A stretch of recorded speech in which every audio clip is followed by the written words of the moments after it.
Hi, everybody. It's Bob Ost. It's Friday. It's October 10th. I think it's October 10th. Am I right, or is it? Am I It is. ahead? Am I ahead of myself at this point? It is. Okay, October 10th. I'm the guy that never knows the day of the week. I just never know what day it is. So it's part of my charm, I guess. Um, we've been doing these community gatherings now for 5.5 years, and I've managed to do consecutive weeks. I think it's 200. I last week I said 250. It's not. It's 283 or 84 Oh, consecutive weeks of these since April 17th, 2020. Um, I started this as a community service because people were in. It was shut down. Remember shutdown, and everybody was feeling alone and isolated. So somebody told me to open up a Zoom room, and I said, "Nah." I said, "I don't want to." I said, "I don't want to know what Zoom is." But somebody grabbed my hand, and well, my virtual hand, and walked me through it. And I opened up a room, and the next thing I knew, people were coming in every week. Um, we got an average of 30 people a week since 2020. At times, we've had as many as 90 or 100 people. And the remarkable thing is, because it's virtual, people are not just in New York. What we used to be a New York centric company, arts organization. And now we have people coming in every week, every Friday from all over the country, and at times all over the world. I have a following in Australia. People get up at 6 o'clock in the morning sometimes to come to these gatherings. So it's kind of a wondrous thing to me. It's amazing. Very happy to be doing it. Very happy to have people come in. We have an entrance, like a ticket, but people who can't pay the ticket are always welcome to come and join us for free. So Theater Resources Unlimited, in case you're new to us, in case you're finding us on YouTube and you don't know who we are, and in case you actually want to know who we are, a small arts organization in New York. Basically, I'm a playwright, composer, lyricist who 34 years old, 34 years ago thought it was odd that I wasn't getting produced. I was this playwright. I was getting awards. I was getting all sorts of compliments on my work. I thought, well, I need to know people. I need to know producers. So I started hanging out with some small theater companies, thinking, okay, if I hang out with them, then they'll produce my work. Well, it doesn't work that way. I hung out with them and I found out how difficult it was to produce, and I decided I was going to do something crazy, which as a writer was particularly crazy, but with another two writers, Cheryl Davis and Gary Hughes, yeah. we I just wanted decided to actually start this something company all about women. where we actually help producers, and we give them a support group, and allow people to um, find ways of helping each other. So we've been doing that for it's 34 years now. So that's who we are in kind of a big nutshell. So I'm always looking for interesting people to interview. Lord knows, doing 284 consecutive weeks of these, how have I found 284 different topics and people to interview? I don't know. One of the things that happens is actually people email me, and I just email back and say, "You sound interesting. Do you want to be on my show?" And people usually say yes. In this case today, I actually know the people that I'm interviewing today. They're friends of mine, um, and we have been talking in the past year, actually over the past couple of years, we've been talking about um, partnering. There are other arts organizations that I have coming in today, and we've looking at ways of helping each other. Very true to my original mission with True, to finding ways of bringing people together so they can help each other. And so hopefully we are all being stronger together. I have people that I'd like you to meet from three different organizations that are dedicated to supporting women in theater. Uh, we're going to talk about why that's necessary. I'll tell you, it is. It is, but we'll talk more about why that is. I mean, we're living in a politically bizarre period. It's like we're in bizarro world right now. We're in the upside down world where suddenly things that we've known and we've grown to understand are important things in our culture, and people that we consider having fewer advantages or not being treated the same as others. Suddenly we have a whole thing in our culture that's saying, oh, that's all nonsense. So that, that's ridiculous. There are no problems. There are no problems in the minds of these people. We know better. And so we know that there needs to be organizations and ways of actually amplifying the voices of people that aren't heard as often as they need to be heard. So I'm going to introduce you to people from the League of Professional Theater Women. I'm getting a little centered right now. The League of Professional Theater Women. I have two representatives there. The president, Lynnie, Godfrey, and Cynthia Straus, who's on the board at the League. We have Shellen Lubin, who is the co-president of the Women in Arts and Media Coalition, and Lauren Yarger, who is here to talk about a brand new, relatively new company that's sort of an offshoot. I'm saying it's an offshoot of the League of Professional Theater Women. Lauren may correct me about that, but I think that's not an unfair thing to say. But it's the Connecticut Theater Women Network. So I want you to meet them. I want you to meet them individually, and then we're going to bring everybody on together. So I want to start with, let's start with Lynnie. Lynnie, I'm going to bring you on. Tell us a little bit about your background and how you came to be with the League of Women of Professional Theater Women. There you go. Well, hello. Hello. Hello, everyone. Hello, Bob. I am the current president of the League of Professional Theater Women. I'm very proud of the other women who are here with me because they're all members of the League of Professional Theater Women, which is the mothership, okay, of all these organizations. I have been a member since 2020. Who am I? I am a hyphenated person. I am an actor, a singer, a producer, a writer. I had to write all this down. I'm artistic director of my own company, Essence of Acting, where we are currently working with three playwrights, one male, two females, one female who is Black, one female who is white, as we are entering and discovering two subjects matters that deal with Black culture. One written by a white woman, one written by a Black woman. So that's going to be a very interesting kind of coalition that we find there. I've written a book, I do cabaret, I do all those things. I'm not great with my resume, so go And ahead. a virtual interview show that you had me on. Well, the podcast, which did not make it on the air because of technical difficulties this week, will deal with the two women, as they talk about the approach that they have about the culture, the Black American culture, and how the importance of coalition, of cooperation, of collaboration, and all those things, and how it is not necessary for you to be necessarily a part of that culture, to write about that culture, if indeed you have the sensitivity and humanity to deal with, and the sense of thought to deal with people, to consult about it. So that's a great conversation that we're going to have. Well, I want to all actually say that. something to you, Lynnie. I want to say that I'm planning on doing a community gathering dealing with exactly that topic. Do you need to be part of a culture to write about it?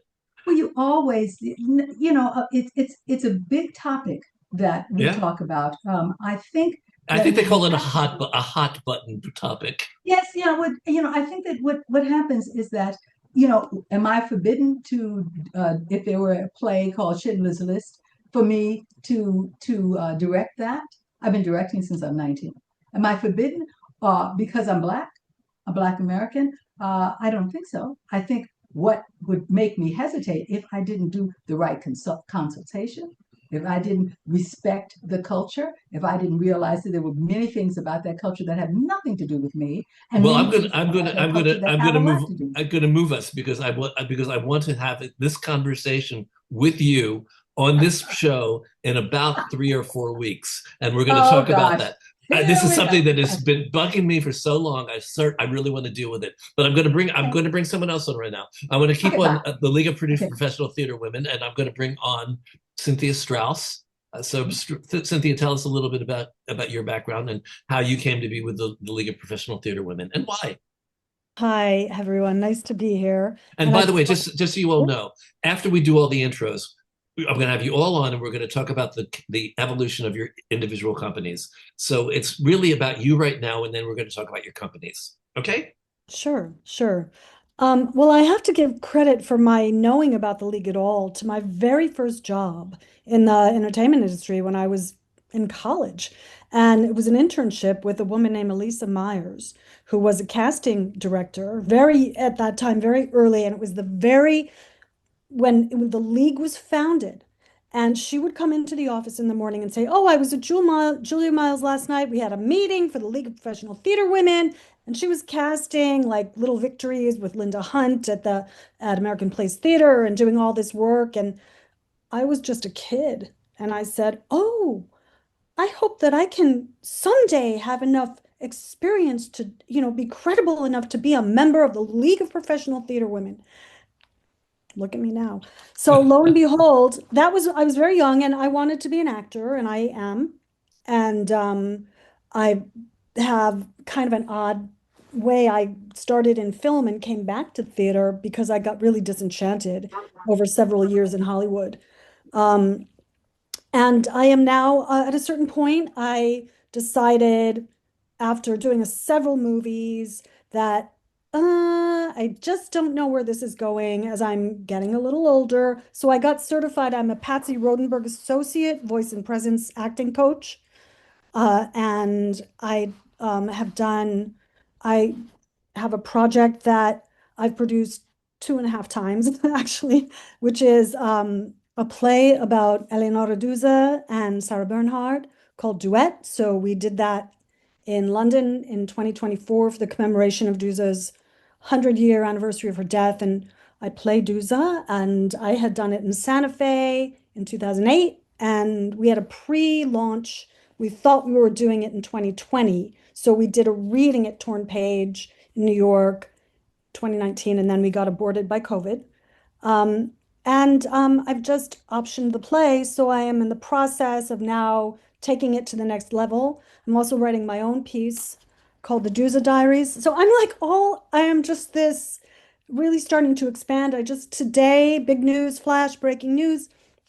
I've been invited to direct a one-man show based on some Beckett short stories. So I'll be doing that this winter.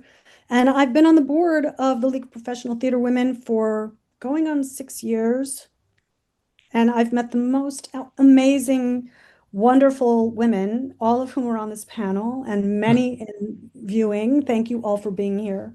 Hope that's And we're going to talk about the community that this is. We're also going to talk about the reasons why the reasons why these companies were originally founded, and how you serve their mission, how you are currently serving their mission, and how that mission may be evolving.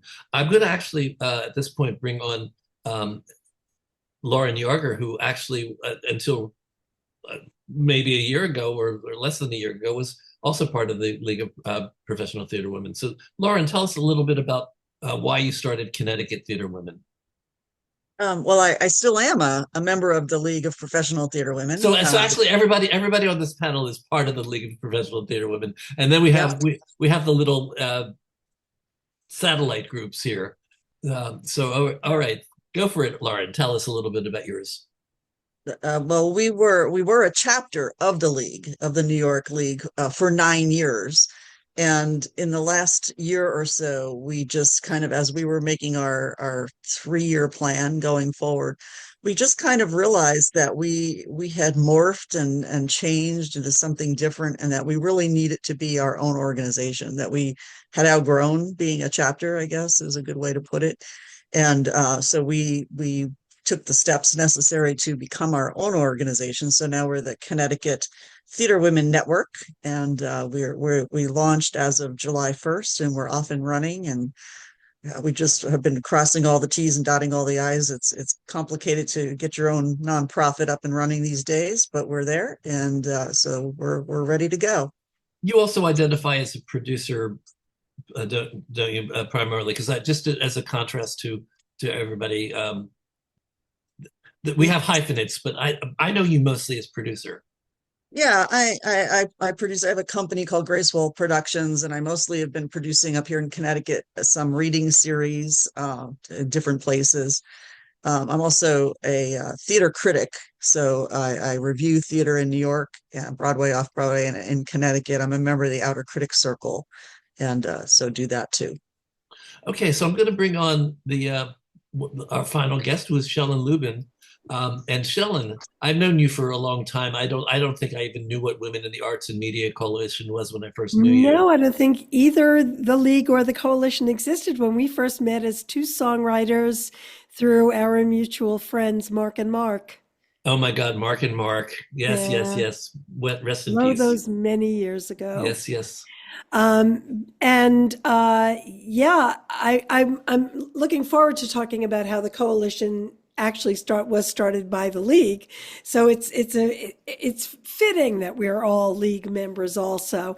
But I'm a playwright, songwriter, director, voice teacher. Oh, there are those hyphens again. Oh Yeah, no, boy. lots of hyphens. I've also produced like some festivals of untold stories of Jewish women down at the Museum of Jewish Heritage and some other things, but I don't like to produce.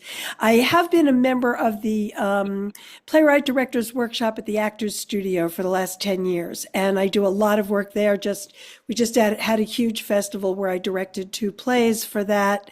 And so, yeah, I do mostly, directing, playwriting, songwriting still. Do you still write songs, Bob? I write plays. I write lyrics. I don't have a setup for my music, so I haven't really been writing music for maybe 3 or 4 years. Well, maybe longer. It's like 5 years. And I'm also in the middle of writing a musical with June Ospa. So that's interesting. But who isn't? Who isn't? I mean, really. So let me bring my other guests on. So Lynn, you're here. Let's bring on Cynthia and Lauren. And I'm going to come in soon, but I want to just have the 4 of you on the screen as a look for now for YouTube. I want you to be the stars of today. So let's talk about when was the League of Professional Theater Women started, and why was it started? I know there's obvious answers to this, but let's hit the obvious and also go into any kind of subtlety and detail that you can think of. Who would like to start? If I may. Sure. All right. In 1981, when there was an atmosphere that was very, very different for women, when women were the only ones in the room, if they were allowed in the room, really wonderful, strong women who were relatively successful decided that they wanted to really gather and be able to have a peer session with one another, to support one another. And this organization was organized then. It was then with Julia Miles and a lot of, and of course, see, I'm the baby of this group. So Shellen can tell you all of the ladies that were really at the very beginning. I'm a fan of Billy Allen's, who was also in that nucleus.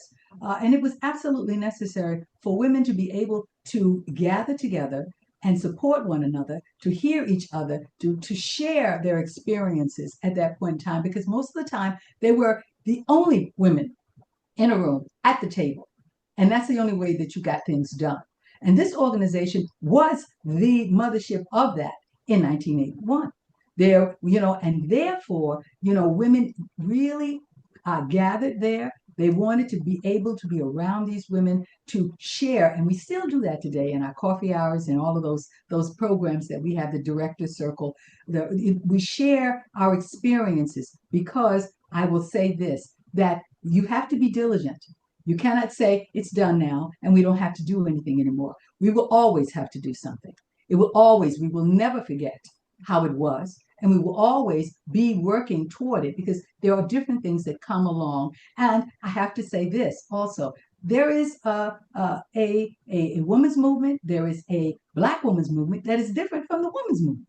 And that's something that really, that's another conversation, Bob, that we need to have. Well, we can fill weeks and weeks and weeks. I know. So I'm going to stop, but I've started the circle. So I'm going to give, these are all members who I have enjoyed friendships with here. So I'm going to give them over to them and let them continue that journey. Okay. Shellen, you were brought Yeah. in because you apparently were close to the beginnings of all. Well, all I this. wasn't close to the beginning, but I was close to Elsa Rail, who was close to the beginning. Oh, Elsa! I loved Elsa. Yes. So a few years into the League of Professional Theater Women, they decided, and I was not even a member then. I did do some writing with Elsa of some projects that went up through the league, but I was not a member for about the first 10 years. But Elsa Rail and Lenore DeKoven, who were the part of the outreach committee or something at that point, I'm not even sure which committee it was. Anyway, they decided that theater women really needed to connect with women from other industries. So they had a meeting, and I was at that meeting, where they invited dramatists guilds, SDC, well, they didn't invite actors for the first few years because the league didn't allow actors for the first few years unless they also did something else. So, and we all, we don't necessarily mention it, but we're all actors. But they started this coalition, the Women in the Arts and Media. Actually, then it was called New York Coalition of Professional Women in the Arts and Media. That was a very unwieldy name back at the beginning. And it was to network with women in other arts and media organizations. So it included all the unions. It also included NIWIFT and Women in Communications, which is where the media comes from, because there are a lot of women in Wiki who are not in the arts. They don't consider themselves in the arts because they're newscasters and various other communications. Help me with this. Give me the main difference between your organization and the League of Professional Theater. Oh my God, huge difference. First Yeah, of all, the League is a membership organization and it is for theater women. Ours is, the members are organizations, including the League. Organizations are members, though now we've also allowed some individual members because there are a lot of people working professionally now who are not in a union or a guild because, things have gotten so democratized, which is a whole nother conversation, how things go online and don't necessarily get made through the normal channels, the older channels. But we are expecting the organizations to work together to make a difference for what we say the voice and the vision of women. And it's interesting that you guys got back at the beginning, and this is the last thing I'll say now, about authenticity and getting authentic viewpoints, but women have been written for hundreds of years without having authentic viewpoints. So we specifically say we are looking for the voice of women, that is women writers, women creators, what women have to say, and the vision of women, which is how we see women as a society. Well, let me ask you something. Let me come on. I'm going to join you guys. So, gals. Never mind. Guys is good. Okay. I'm a guy. Okay.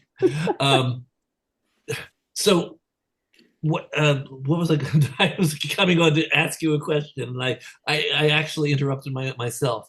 I guess I wanted to ask you all whether the need for your organizations has changed, whether your missions have changed since the beginning to now. And can you note any kind of spots along the way where things actually changed? I can also tell you that I used to have panels with women producers, and I remember some of the strongest voices that I had were Harriet Levy, Daryl Roth. I had a wonderful meeting with Margot Lyon where she talked about producing Angels in America. I also had a conversation with them where there was some dispute about whether or not women producers had a harder time in the business than men producers. Um, I got a clear vote for that being the case in film, but there was some question about it for some of the women that were, including Daryl, who were on my panel, about whether they were having such a hard time.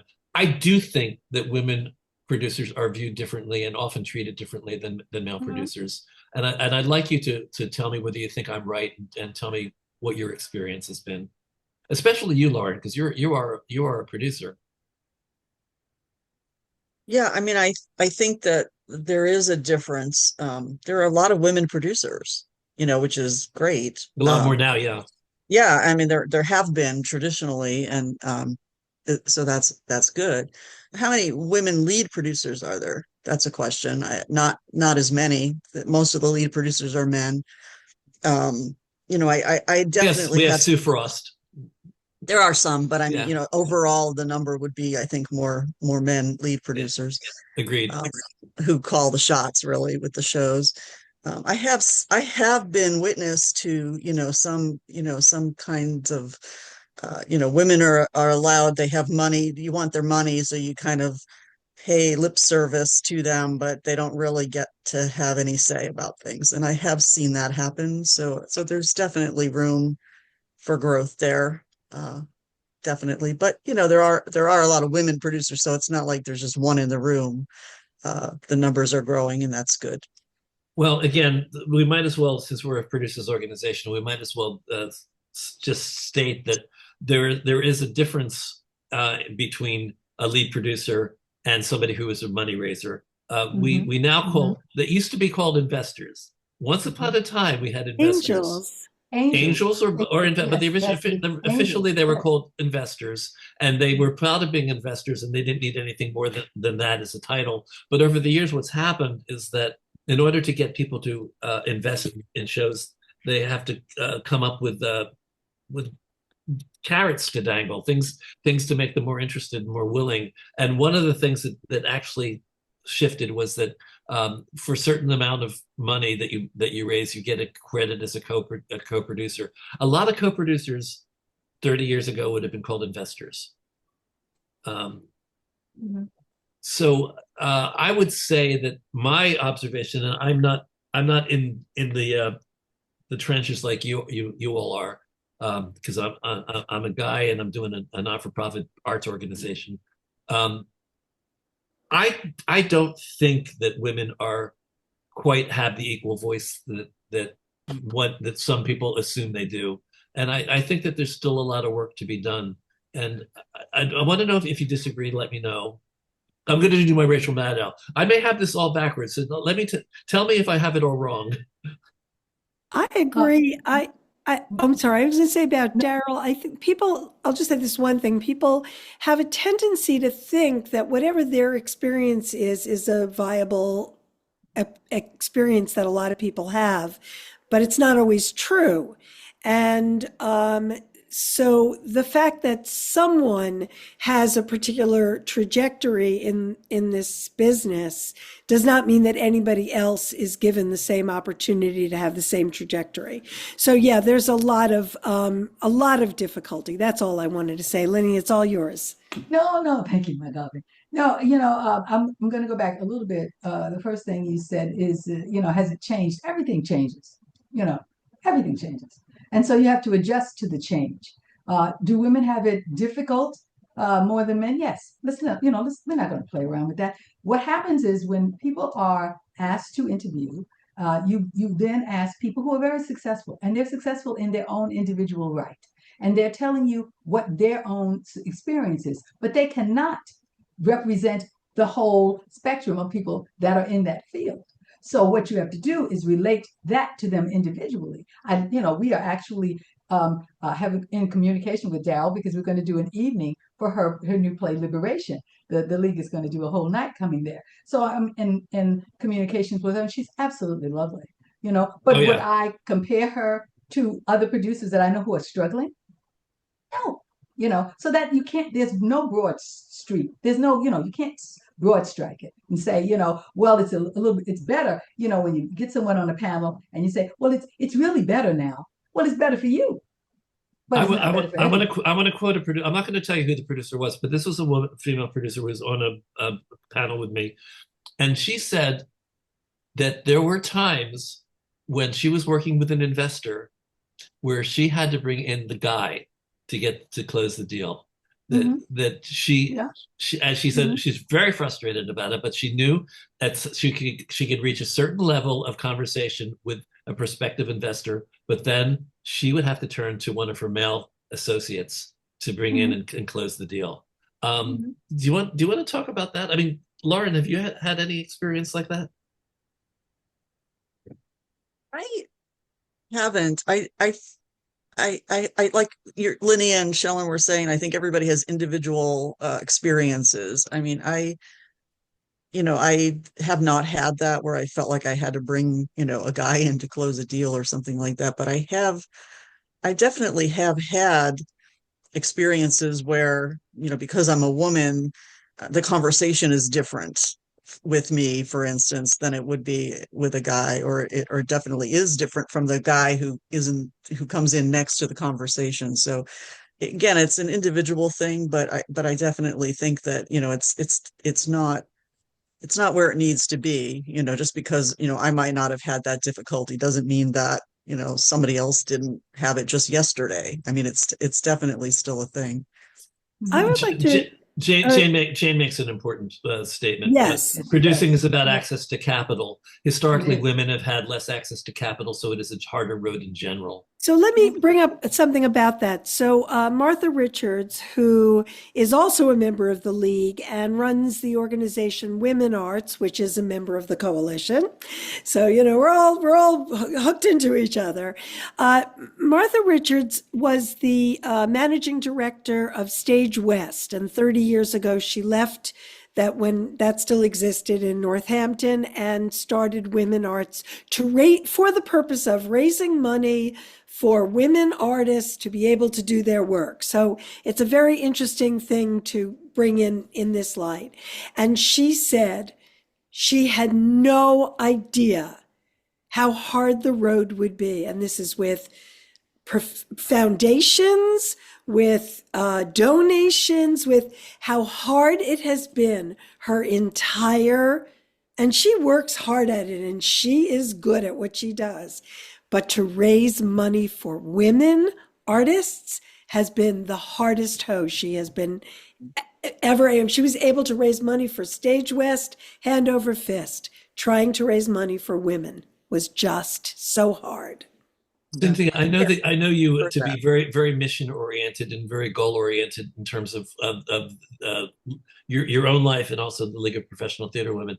I know you have hopes in terms of what you would like to accomplish with League of Professional Theater Women. Can you address any of that, or do you am I coming at you out of left field? Because I think we've had conversations. Well, I mean, I think that the League is at a crossroads, and we really had we took a big fall when COVID hit, because so much of the League and the benefit of what women love about it is coming together in community, and that is harder to do on internet, on Zoom. And we've started to run more in-person programs again, and every time people come together in the same room, it's like a celebration. But we've lost some footing with the Zoom platform. Now, I've been hosting the Directors Circle, and we have incredibly engaging, stimulating conversations. And that's where I've been really getting to know people that I have wanted to know better. Being an organization that's about fellowship in a lot of ways, we're looking to really learn what the membership wants and needs now, which is a great place for us to begin in this conversation. We are not a producing organization. And one of the things I love about that is there's no hierarchy of, oh, well, I better impress this person because maybe they'll give me a job. I love coming together in the same room with producers and directors, and I'm not interested or worried about, are they going to put me in their next project? Or are they going to ask me to direct their, or do they want me to go after money for them? That's outside of what we do. And then we are getting to know each other as women and as people and as common. I mean, this may sound very woo-woo, okay? Um, I've always, I'm all for I'm like woo-woo. so woo-woo, right? I mean, I'm a very woo-woo guy. like actually, Bob and I have a fellow role model, Sally Fisher, who was an incredible inspiration to me.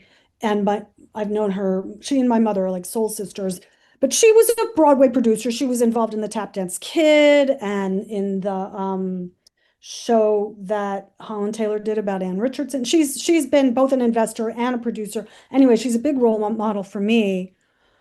But what I discovered very early was this understanding of the lost feminine, the way that the feminine was shut out of not, we're talking about the reflection of how it's been shut out in theater, but it was also shut out of the divine because there was a female part of God, the Shekinah, the mother goddess in the Egyptian mythology, the Hindi goddesses.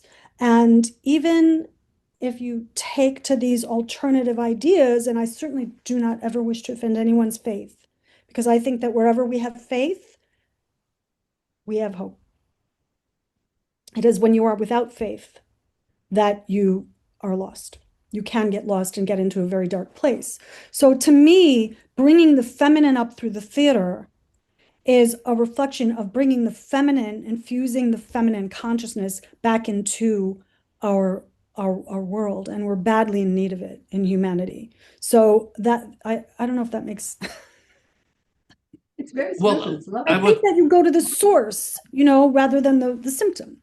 I want to bring it over to Lynn and just say in terms of programs, what have you done? What has the League of Professional Theater Women done, and what do you think? What are your ideas for other things that you would like to incorporate into the company, into the organization? Well, one of the things that has been my mission is to sustain some of the programs that are successful. The reason why I think people should come to us, and we've talked before about the coffee hour, and what the coffee hour is the ability for everyone, because it's on Zoom, and we have members also that are all over the country. In fact, all over the world, and some women on our board. Literally, we have a woman who lives in Italy, and she has never missed a board meeting. That means it's 1 o'clock in the morning for her, and she comes every time. She's devoted to it.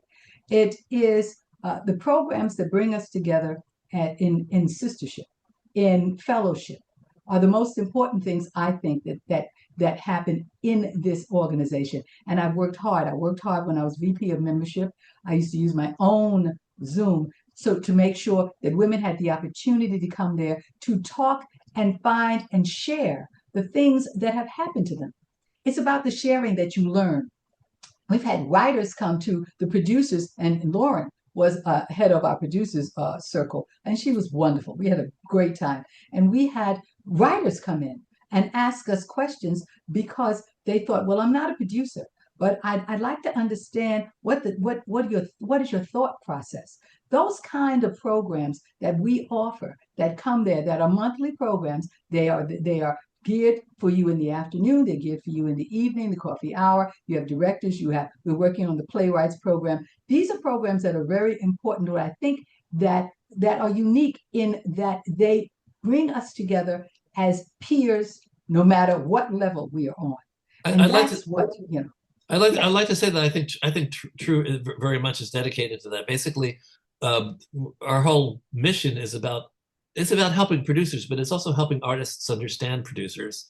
So we're constantly trying to get people to think artists to think in a different way, to understand that producers are not the enemy. They're there for you to help you. You just have to understand what their needs are if you want them to understand what your needs are.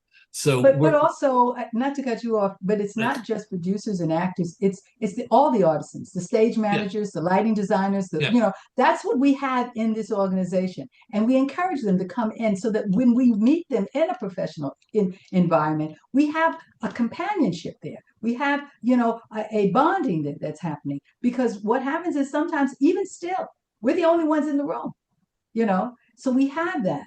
So I respect the fact that you highlight the producing, but we highlight all those other or positions that are not necessarily highlighted as overly respected positions. The stage managers, the line producers, all of those things.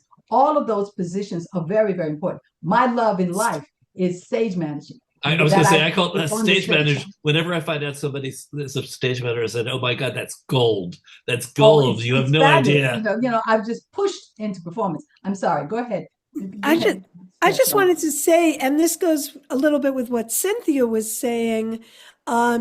I love when we come together. And one thing that the League has done, and I think it started a lot under Lorca, when Lorca was the co-president, and I tried to continue it when I was co-president, was going to see somebody's work, and you would be getting together with new people, old people, and then you get to know each other better, and then you all go out and have a drink afterwards. And we try to do that with the coalition too, though with the coalition, because it's a broader base, it'll sometimes be screenings. We get offers for a free screening, and then we'll offer for people to go. And the networking, to me, the whole, and that's got to be true as well, I'm sure, Bob. Oh yeah, it's part of the whole purpose of it is getting to meet people, network, find the people you want to work with, find the people that you want to collaborate with, find the people that you want feedback from because you respect them so much, as well as, of course, friends.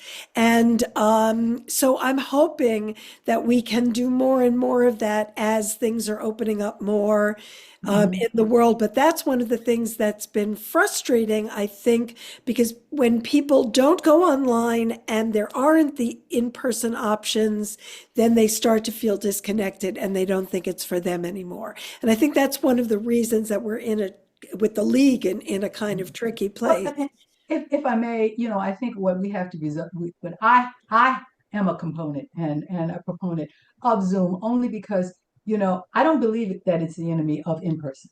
What I believe is that it brings together people from a farther away places, and it brings us all together. And if it's possible for us to be in person in certain areas, when you go to Italy, now that people have, been on the Zoom here in the United States, then you have that. But we have to find a way, I believe, to let both of these things be parallel to support us and to help us keep in contact. You're absolutely right. When you are not online, when you are not in person, this is the reason why I started my podcast, just like you started yours, was because there were people who were isolated and they didn't know how to deal with being alone. So you want to say this is a conversation and you can come into the conversation. You're in your home, but you're there. So it serves a purpose, but it never replaces anything. It has its own entity. What we've been doing is we've been doing a hybrid. That's what our town halls are. But all through COVID, people kept saying, "When are you going to do live? When are you going to do live?" People were begging us to go live. So I started doing live panels. Nobody showed up. It's like everybody showed up. Everybody showed up on Zoom. We spend hundreds of dollars for an in-person thing, and everyone wants it to go live. But then when the live comes, there's far more people online than there are in the live place. I think we've entered. That's one of the things that we have to work on. We have to work on it. Absolutely. I think we are in a hybrid world now. We are. But I do want to say about the coalition, because this is a really important thing.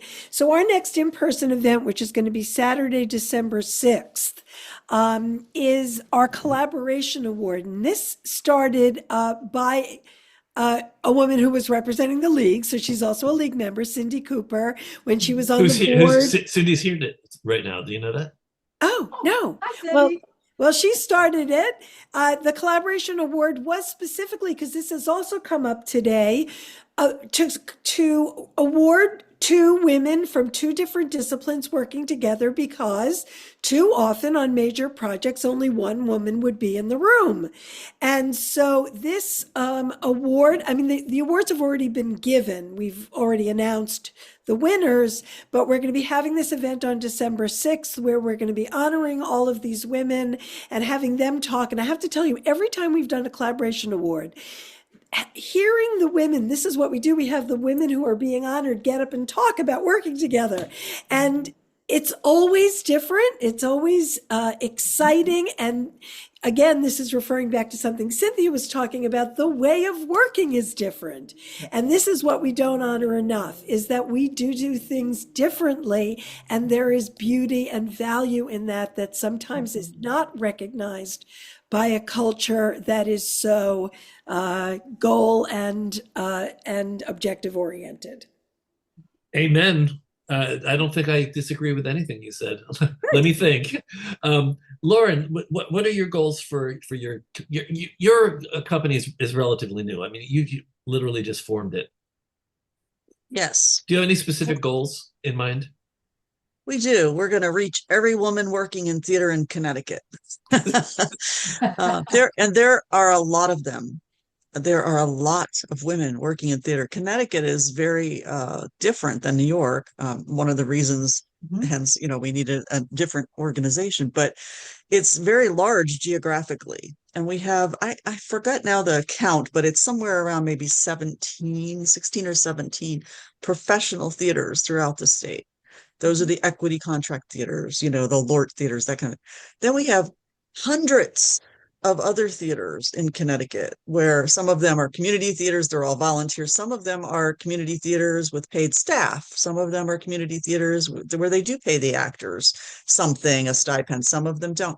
It's very different. It depends what area you are in as to what theaters you and you associate with. And so for us, you can be working as the some title artistic director or something at a theater over here in southwestern Connecticut. You have no idea who the people are at the Storrs campus where Connecticut Rep is, because they're just not near each other, and no one's driving from Hartford to New Haven, or anything like that. So we go all around the state, and we have events everywhere that we can, so that people can attend something in their neighborhood, basically. And some people will travel depending on what the program is.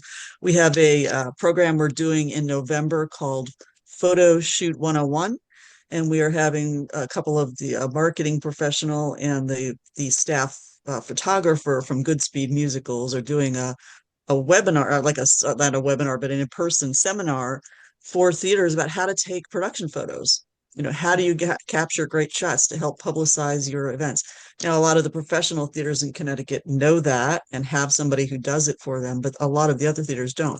So it's an instructional thing, and hopefully we'll gather people from all of these theaters all over to come for this information, which is free. I mean, what's not to like, And then in March, we're doing another larger event on costume design. We'll have a panel of costume designers and costumes on display that they've created, that kind of thing. And so people can come and learn about that. So we have bigger events like that are attracting, hopefully, people from all over in different disciplines. And then we have networking events all the time. Like every month we have a lunch or a dinner, or we're meeting for a show, or one of our members has a show and we all go see it. That kind of thing. So there's plenty of opportunities to do things, but that I say ultimately that's the goal, is that if you're working in theater in Connecticut and you're a woman, I want to know who you are, and hopefully you'll be a member. So let me ask you: have I finally gotten Katie Huffman to connect with you guys, or is she still not connecting? Well, we know who she is. I've been telling her the Connecticut branch of the League of Professional Theater Women. I was trying to hook her up 2 years ago. I'm going to push her again. She should contact you. She really should. Yeah, you know what? Sometimes what it is, we have some women who, like I said, we know who she is. Of course, they're busy. They're working. they're women working in theater, so it's really it's hard for them to sometimes get to extra events and meet. But we're hopefully making it a little more simple for people to join. So we'll see how it goes. I think she'd enjoy it. Good. Yeah. I think she'd enjoy it. I think it would be good for her. May I say something for a moment? Sure. And I think it's important that we realize how I want to talk about Lauren for a minute. Because Lauren, yes, I adore her. She's a new friend. She's on the board. And I remember when it came to her that this was going to be something that she thought Connecticut wanted to do. And she called me up. What I'm trying to do is tell you what the bonding and the relationships with women can be. It was not a separation where we were angry that they were going anywhere. It became obvious that they were seeking things that we weren't seeking in this organization. So we had conversations about it. And and we support them. I've been to Connecticut. They are fabulous. I love it. They I've been have there the great too. food. They have, and I've sung there. It is a supporting situation more than anything else. And yes, I will talk about oral history. Those of you in the chat, I'm reading. Yes, Lorca. Yes, Judith. We have a wonderful oral history program that we've had for years, and it features fabulous women there. But let me just say, in this particular space, what we want to do is show that there is a unity amongst these organizations, that we support one another. Even if we think about things that are different, we all can't be on the same page, but we need to get to the point where we respect when someone has something else and they have a different growth or they morph into something else, and understand and give them that freedom. And that's what we don't get credit for. But I want to tell you, that's what we've done here. I want to And know I think, why is there no California branch of the League of Professional Theater Women? California has a lot of theater there, and it's sort of like the orphan child of the We've tried. When I was working, I was directing a couple of shows in California. Maybe it was about 7, 8 years ago, and I did get groups of women together, and we met at a theater out there, and a number of them joined. But I we never have people. We don't have a chapter. We have exactly. I people in never got them California. to kind of coalesce. And I think part of the problem, like Lauren was saying about Connecticut, that they're so disparate, people really had to work to. LA is like that. Like New York is very centralized, and we all can get everywhere in New York City. But LA is But LA a is vast not land. like Yeah. that. It's really, and so I was never able, because I really tried to get a chapter going there, but the best I could do was get people involved. And we do have a number of And we members. do have them. I'm going We to have put the people challenge in. involved that start programs that are from LA, and they come to our meetings, and we do have a time difference, and time difference makes us, it does. It makes Well, a difference. that's why I'm thinking that a chapter on the West Coast would be very useful, and I think would be a great help for people that are trying to make theater happen in California. They need some sort of group that brings them all together. And I'm going to give that challenge that we have a bunch of people from California that are in the room right now. So the challenge is put out to you right now. Well, I put all the web addresses. I put my address actually both at the coalition and the league. You've got Lynnie at the league. Reach out if you want, talk to us about it. Absolutely. Sure. It'd be great. It would be great. And there are people in the league who are, in LA that you probably, or in California, you don't probably know that they're in the league already. They're members in the league. Tracy Tracy Swedlow, I think you need to do this. Tracy Swedlow, I think you need to. You're great at bringing together community. I think this is you. I think this is you. I don't know. I look forward to talking to you, Tracy. So I want to basically remind everybody in the room that these are intended as being conversations, even though we have our esteemed guests. We'd like to know what you're thinking. We'd like to know what your questions are. Owen, have there been any questions that we haven't addressed while we've been questions. Most of the comments even have been addressed already. So I just want to open up to the room. I want you all to know that we'd like to see your virtual hand go up, or your real hand go up, or just put a question into the chat. We have these people here who are able to give information and share information with you. I don't think there's anything they would rather do than that, except maybe have dinner. And so let's see if anybody's going to take the offer. I'm trying to think what other things I guess you know what. Let me go political for a second, because that's who I am. Do you think the need for your organization is stronger now that we're in a situation where women's rights are threatened, and we have all sorts of we're turning back the clock in awful ways. Um, what can we do? I do, and I think that one of the things we've been talking about on the board is how we can create a strong advocacy branch, so that Okay. because we are not political, but we can advocate for political Yes. organizations, Be a beacon and we can for it. get Mhm. political organizations to advocate for us.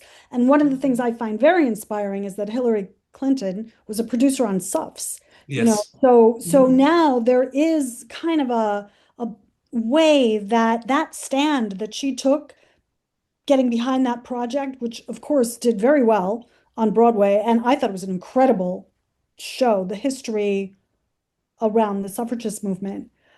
These are the stories that can't be lost, because as we can see from what's going on in Israel, excuse me, I don't mean to get that political, Yep. but we can see that when history doesn't move with leadership, when leadership develops and comes up from younger people who don't bring history with them, we are at risk of the things repeating themselves. So there's a huge, I think there's a great relationship between politics. There's a great opportunity in the relationship between politics and our organizations, but we are not political organizations. We can only be involved by advocacy.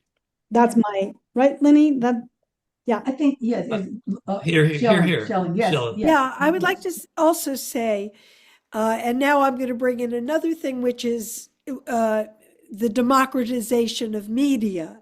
So the way that things have gotten bigger and smaller at the same time has both advantages as well as the many disadvantages that we know.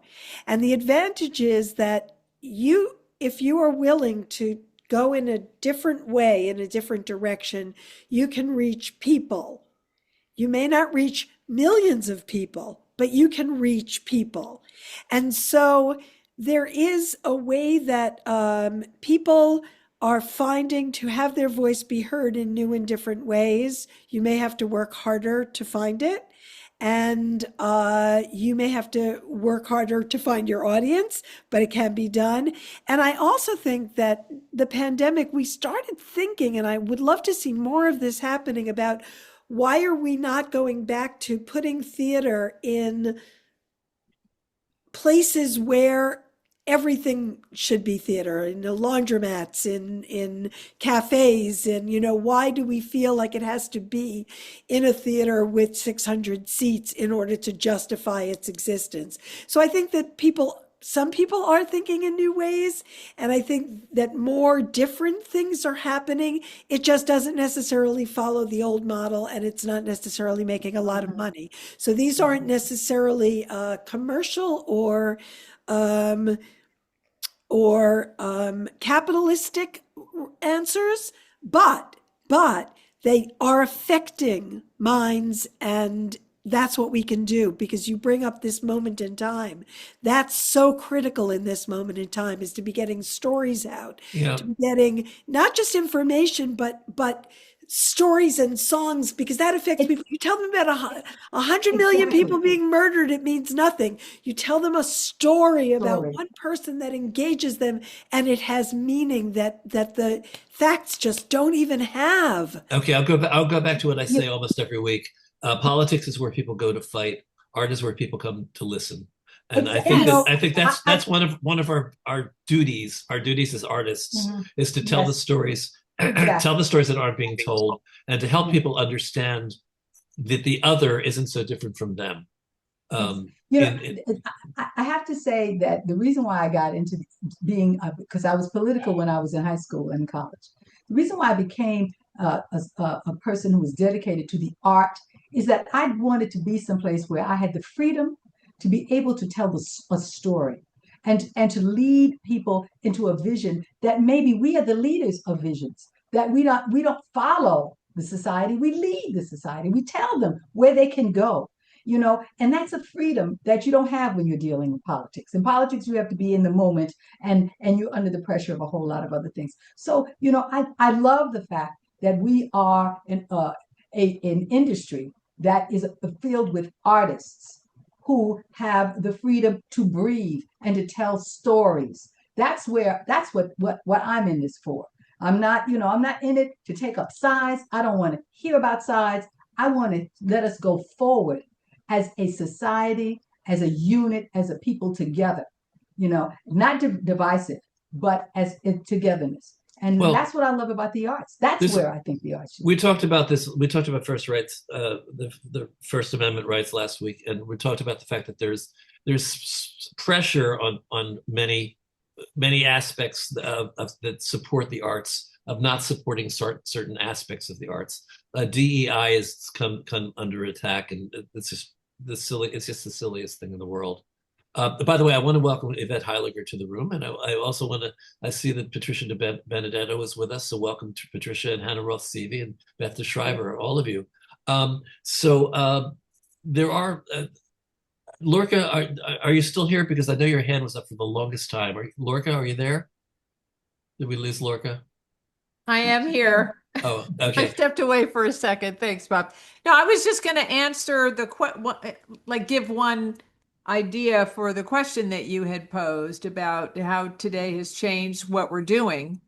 And as members of the League and members of WHAM and other organizations, we can partner together and really make some noise. And I think that's something to talk about further within our organizations. And it gives us the opportunity to be really very strong advocates for women's rights.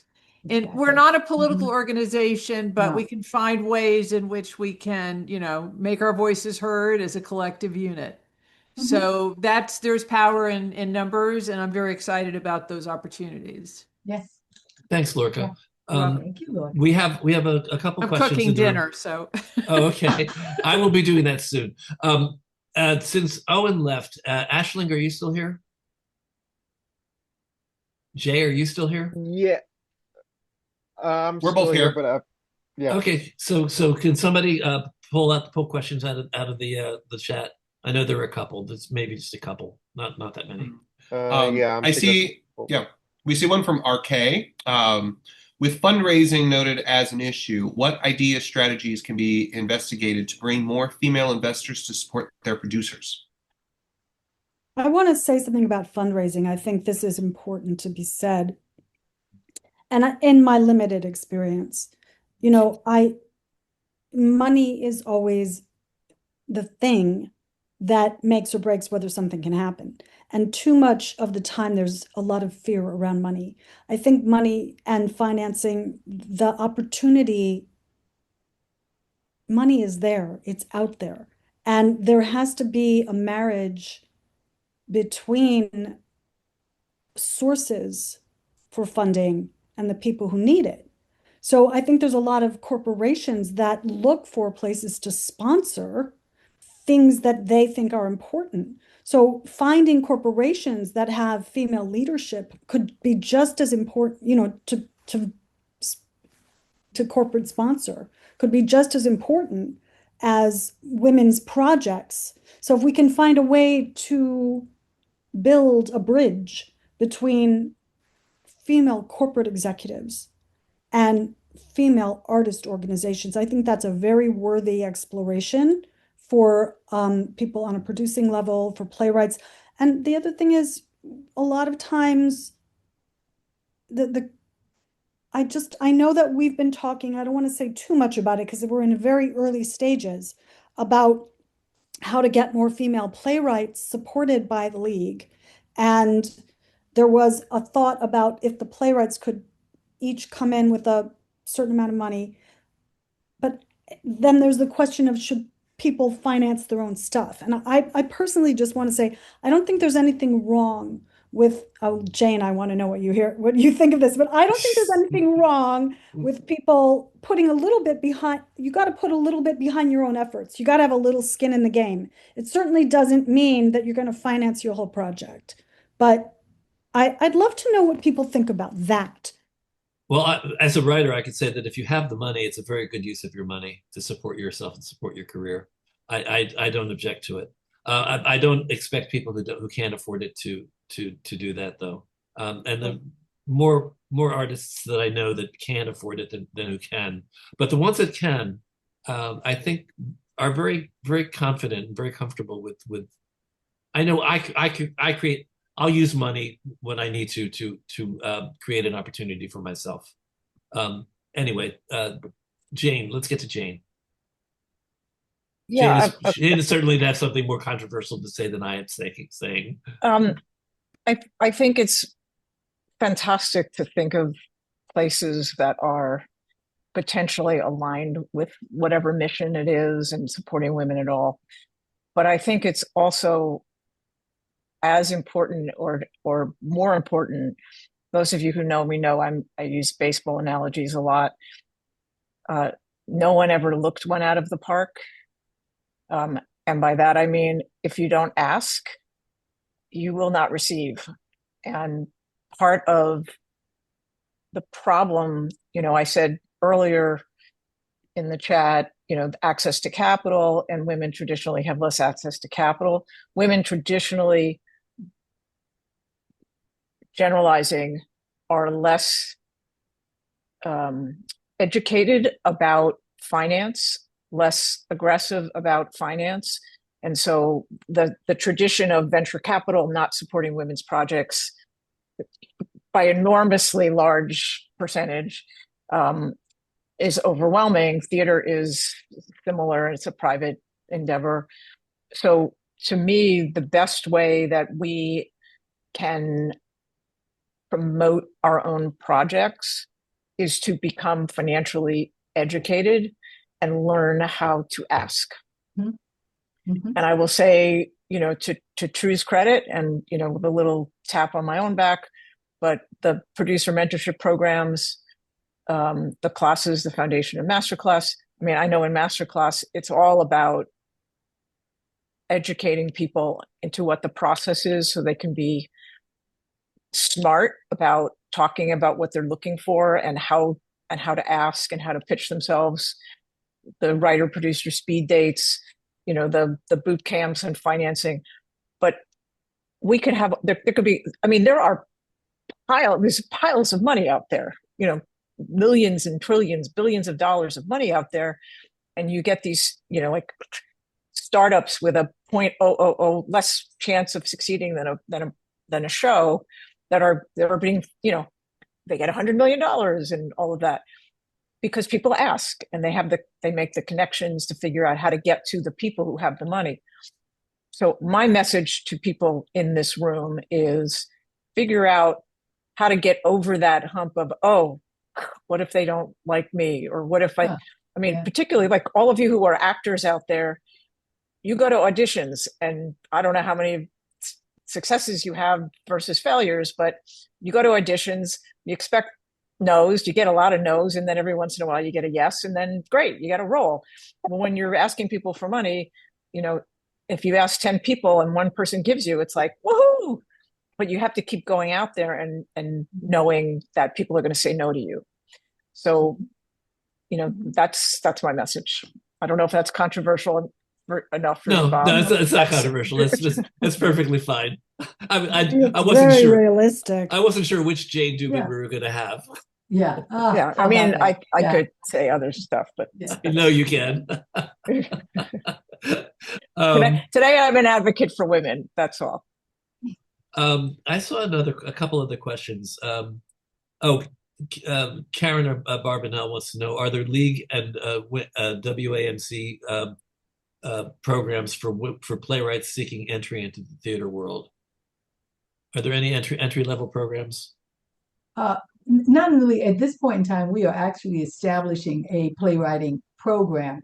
And in fact, we had a board meeting last night, and it's being introduced by Miriam Kulik and one of our newer members, Kristen Niven. And it is a whole different kind of introducing a play to an audience. I can't talk about it now because it's not really solidified, but there it is a program that is being created, and considered to be created in the league that is going to highlight playwriting, but not producing it because we're not a producing entity. Well, let me ask you a simple, basic question that we never really we implied it. What are the qualifications for somebody to actually become a member of the League of Professional Theater Women? Can I throw one more thing in okay. for that? Just Sure. one more thing about, because the Women in the Arts and Media Coalition has Stage Ops newsletter we put out every month. Many of the people here probably are subscribed to it. It's a free newsletter. There's also a Screen Ops, which is stuff in film and television, and we include a lot of playwriting programs and residencies and submission opportunities. Just wanted to throw that in. Lynnie, you want to talk about membership? Yes. Well, let me talk about membership. I'll go back to my position as VP of membership, which is what I held for a couple of years here. And the full membership is, we have a venting process, an application. It's online. And we ask questions about your background. We ask that you have an experience level of at least 3 years in the theater. And then what is your focus if you are a director, a producer, an actor, an artisan, a stage manager. Then at that point, your application is submitted to the membership committee. Then we have a membership committee that goes through it, talks about it all the way through. It's about 8, 9 people in this committee. And then the chair of that committee, if it is approved at that point, then it brings us to the board. And then the board votes on it, and you then are asked to become a member. And you have 2 weeks in order to become an official member, because there is a fee, a membership fee. And if you don't pay that, then we have the right to say, well, thank you very much, but we realize that maybe you're not interested. And that's a financial thing. And we've had to, we had to revisit a lot of financial things in the theater here, because our organization has changed. And I'm married to a financial analyst. So everyone will tell you now, every time they budge in a budget, they come to me and they go, Lynnie, can I have a dime? I said, maybe you can have a nickel. Okay. It's one of those things. I believe that you have to be able to have a financial head. I totally agree with Jane that you need to be educated, but I've been educated because I've been married to one for over 34 years. So, it's about knowing about the money, and about knowing and not being afraid to ask for it and defend it in your budget. So, but anyway, I got away from membership, but that's how you have to come in. There you go. Jay, any other comments from the room? There was one about corporations wasn't it one from Amy about corporations? Do we really? Okay, here it is. Yeah. Do we really want corporate money? Is that as dangerous as government money? There's a danger of losing artistic autonomy, isn't there? Well, I would say that as in everything else in life, your relationship depends on your agreement. You can agree to anything. You can have an understanding about anything. If you want to set it up so that you give the person that's giving you money or some sort of power over you, you can set it up like that.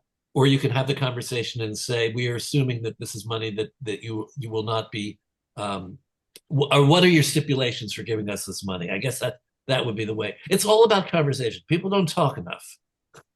You have a conversation. If you're going to get money from somebody, if there's a possibility of getting it, I wouldn't walk away from it saying, oh my goodness, I don't want that dirty corporate money. I would have the conversation and say, does this money mean that I'm going to have to follow your rules? Or are you doing this because you believe in what we do? I mean, talk. You just talk. Negotiate. I think those things are usually spelled out before you take the money. Yeah. What the rules are. I know that part of how I became aware of this was, God, it had to be over 20 years ago. There was a GM grant for women in film international. And it was, at the time, I think it was only it wasn't a huge amount of money. It was like under $5,000, but it was specifically for the public service announcement programs through WIFTY. And that was how we founded our PSA program in New Mexico, where we did I produced the first PSA in New Mexico for the Rape Crisis and Trauma Treatment Center that went live for 2 years on local television, and God knows how many women it saved because it gave them the resource to get help. So, but that was backed by GM. And it was very clearly stated in that sponsorship what they wanted the money to go to. It was for a philanthropic program. Amy, yeah, what? I'm sorry, but I don't think that anything that happened 5 or 10 or 20 years ago is relevant to the moment we are in now. But what's still relevant, Amy, is the fact that you have to have a conversation and find out what the expectations are. Everything can be a negotiation. It can be a negotiation. My point is that the corporations can change the rules on you after you think you have an agreement, and there's nothing you can do about it. And I will refer you back to what just happened with Ben and Jerry's. I'm sorry, but we are in a situation right now where the government and corporations can sign an agreement and then tell you, too bad, we've changed the rules. And I think it is naive to expect a corporation to live up to its agreement with you if they decide that politically it will benefit them to not live up to the agreement. All right. So I think we can disagree with that. I don't know. Amy, I understand what you're saying, and yes, we know that this is an issue, and we know that we're in a very different world right now. I think generically we're just talking about the possibility of going after. I think it started with a conversation about women in theater connecting with women who are or CEOs of companies. I think that's where we started this. Finding a bridge. So rather than say, okay, let's say at least have the conversations, at least build the relationships, and let's all pray that things are going to the pendulum will swing in a different direction, maybe in a year, maybe in 4 years, maybe in 8 years, whatever it is. 3 weeks. I cannot disagree with you there. Oh, okay. I will certainly hope for that. Yeah. So I think the positive spin on this is to build the relationships now. There is an issue of expectations. You're right. Build the relationships and understand what our current environment is. I still don't know anybody who would turn down like a $50,000 sponsorship if somebody said, I don't know, is it worth the risk? Is it worth the risk of them turning around and changing their mind? Maybe it's not worth the risk. So maybe we all have to be frozen in time right now and wait for a change. But I don't really want to live my life that I don't want to really want to live my life that way. No, isn't it an individual thing? I mean, if someone were to come and say to me, I have a project and it's a cultural project, and I present it to them the way I present it to them, and then they say, well, yes, but now we've decided that this has to be a different way. You have to decide whether it's worth it to you, or you walk away. You've got to stand up to your principles here. You got principles. We all want things to happen, but also we have to understand that what we do, what we invest in, we are now making history. So and that's always be a part, how you want to be a part of something that is genuine, that is authentic, and then don't get into it if you don't have the balls for it. Okay. I mean, we're in a dangerous moment. I hate to be that, but you got to get a pair, you got to wear a pair, you got to put on the good big girl's panties and say, look, this is what we talked about. If we can't do that, then I can't do that. You broke the contract, I got to walk. Sometimes you got to have your principles there. And if you do all the research and you approach the organization, and the organizations then change on you, it's up to you whether to say, we walk away from things all the time. Even in the best of times, things happen that are unexpected. And basically, it's part of being on this planet, in this life. you have to basically make decisions moment by moment. Sometimes decisions lead where you think they're going to lead. Sometimes they lead to a place that's not where you think it's going to lead, and we find our way out of it somehow. Those of No, us you who, gotta, you know, whether it's up to the individual. yeah. So, there's no, I tell people all the time, there are no formulas to a lot of this that we do. This is a I crapshoot. I do This I do is see no harm in starting to build relationships with female CEOs.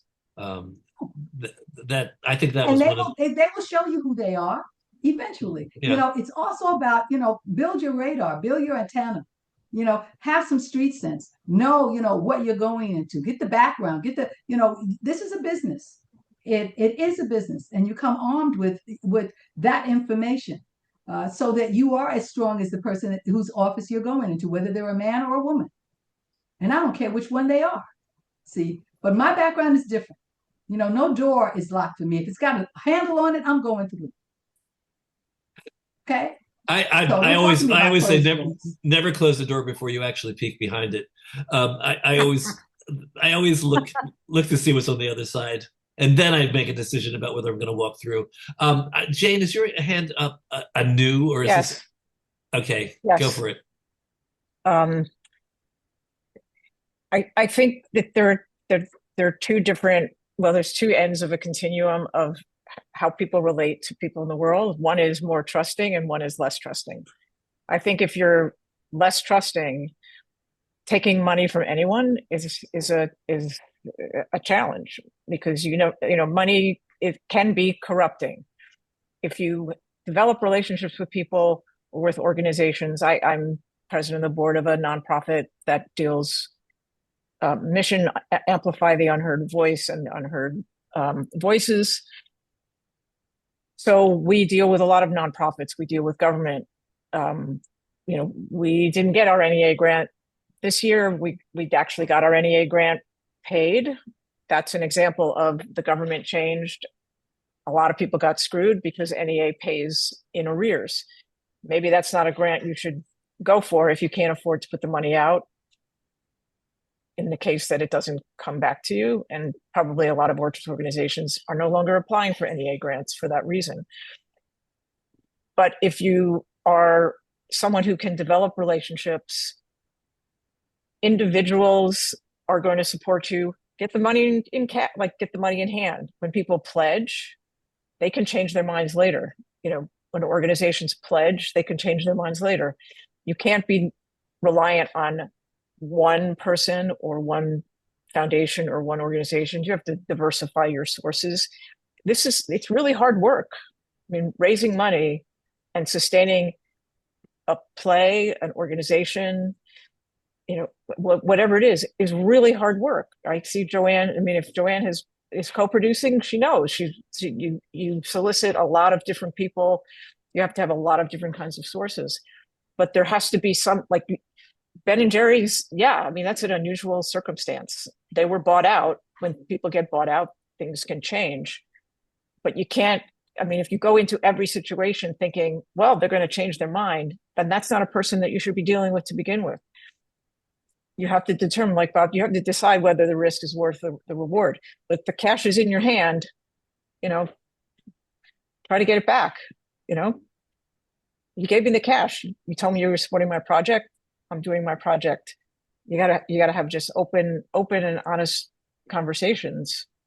Otherwise, like, you're in the wrong business. And I say, Lynnie, to take the analogy of the door, when you go through that door, hold it open so the next person can come through and support Always each other. do. Always do, Jane. I know. Always do. Well, on that somewhat upbeat note, and it is an upbeat note, it's a note of reality, actually. I don't know how upbeat it is, but it's something that we all know, which is basically sometimes life is good and sometimes life is bad. You go through the bad and you enjoy the good and you celebrate what's good and working in your life. Right now, we all have to think about that, because I know that we're in a situation where we're all, I mean, my goodness, our government is shut down right now. Who saw that coming? Well, probably anybody who anybody who knew the personalities that we're dealing with. But we're all in this together. We're a community. We have each other. We have our art. We have support groups within this room right now. And we're going to get through all of this stuff that's going on. And there's a lot of stuff going on, and it's very difficult for a lot of us. I mean, I am now struggling to find insurance I can afford for next year. First time in my life this has ever happened to me. You know what? I'll get through it. I'll find a solution. I'll get through it. So I want to thank everybody. I want to thank you all. Lauren, I want to thank you for your patience, because I know this is a conversation that you were hoping we wouldn't have. But I appreciate your being here, and I appreciate your contribution today. Thank you. Lauren, thank you, Shellen, thank you, Lynnie and Cynthia. Thank you for being with us. I'm actually going to, let's see, I'm going to remove spots from everybody but myself so that I can do a thank you and farewell to my audience in YouTube land. One day I'm going to find out how to do this more quickly, but right now, I want to thank everybody who came and was with us today, my guests as well as my community. Guys, I really appreciate you being with me. Some of you have come and joined us every week. Some of you have come multiple weeks, and maybe not every week, but certainly I see you a lot. Thank you. We do this so that we can all feel like we're part of a larger community, which we definitely are. Those of you who are out there who are just discovering us randomly, hi, welcome. Thanks for finding us. Hopefully that you'll want to be part of the room and come be with us in weeks to come. If you want to be on our list and get invited to the meetings, just email me at trunltd@aol.com, and I'll put you on the list, and you'll be invited week after week. And next week, I have what do I have next week? Oh my goodness, I'm blanking. Oh yes, we're going to actually talk about indie theater. What is indie theater? Those of you who don't know what indie theater is, a lot of us talk about off-Broadway theater. A lot of us talk about showcases. Well, for years and years and years, there's been a group of us who have been trying to rebrand all that, just call it indie theater, like indie films. Indie has a positive connotation to it. Then it suggests a kind of energy and a kind of vision. And so indie theater is in New York. Indie theater is all around the country. And indie theater is faced with a lot of challenges right now. So Guy Yedweb and my other guests are going to come in, and we're going to talk about what's going on with indie theater, why it matters. We're going to talk about studies that have shown that theater in New York is supported in the billions by this industry. New York has an incredible amount of support in the theater industry, and that includes the small theater companies. So come join us for that conversation. In the weeks to come, I'm going to actually have a conversation with somebody who wants to respond to the New York Times article saying that the Broadway musical is dead. Every 10 or 12 or 20 years, some critic also always says that theater is dead or the musical's dead. So we go through this over and over. We're cycling through it again now. But I have some great people who are going to come and talk about why that's not necessarily true. I've got other things, Pat. I have somebody who's very involved in Latina theater around the country. She's going to be coming in and being a guest. So be with us, join us, and you're welcome to come for free. I say this. Then there's another truth. We have bills to pay. So if you want to give us something, give us a little support. Buy a ticket instead of coming for free. Give us a donation of whatever you can manage. You can go to TrueDonate, trudonate.com, and give us a donation if you'd like. And you can join as a member. We would love to have you as a member. That would be a great thing. It's $95 for a year. And if you're a group, it's $130 for 2 people or more. So that's it. I hope I will see everybody in the future. And I hope that life will be positive and uplifting, and there'll be nothing but good things that come into our lives in spite of what our fears might be. We can also have fears too, but let's have hope. Okay, thanks.